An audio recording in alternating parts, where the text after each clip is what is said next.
Það voru svona, hvernig eru fyrstu tilfinningar eftir leik? Er þetta svekkelsi eða? Já, svona með kannski gang leiksins og spilamennsku liðsins að þá er þetta svekkjandi að fá ekki 3 stig og svona en þú veist það er ákveðin hola sem við þurfum að grafa okkur upp og þegar við lendum undir í tvígang algjörlega ekki að gangi leiksins auðvitað en það er bara þannig er fótbolti og svo að lokum er það Fredrik Skram sem vinnur fyrir það stig. Spilamennska er góð en lendir samt tvívegis undir svona hvernig?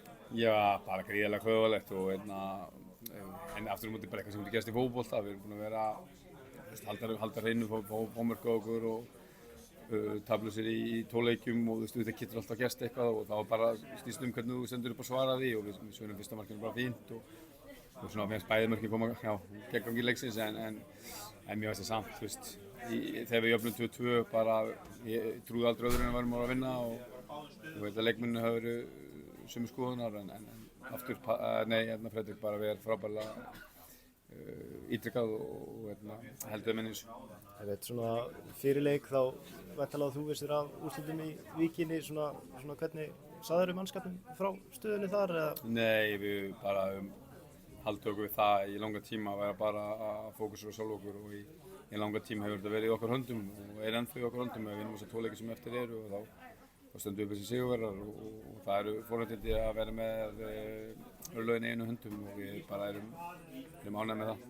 Svona það er atvik í leiknum þar sem þið viljið vítaspyrnu svona boltan fyrir hendina á Herði Inga svona hvernig sá það við þér?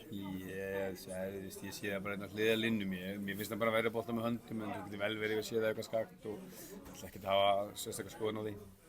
Svona framöndan, það er landsleikjahlé framöndan, svona hvernig skal nýta hana? Verður komandi átök? Ég þarf svona að byrja að hætta og hugsa af hverju þetta landsleikjahlé eða ég skilu það náttúrulega enginn að þetta hjálpar engum hvorki liðið með Evrópunni öðrum og það hefur verið mjög öll að klára móti fyrir þetta hlé en það er sem það er.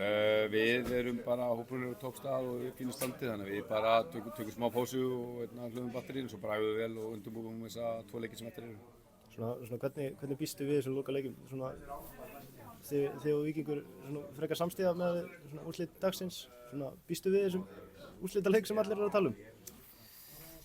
Já, við ætlum okkur að vinna okkar leiki og ef við gerum það, ef við vinnum næsta leik þá fyrir við næsta leik við Víking og það er ekkert annað sem ekki greina á okkar hálfu, þannig að já. Svona smá útúrdúr en þið spilið á heimavelli í svörtum treyjum, svona hver er meiningin á bak við það? Þú fyrir að vera að spyrja einhvern annan en ég sko, en geggjaðir búningar og liðið tekur sér vel út í þeim en ég er bara ekki svarið. Takk hérlega. Takk.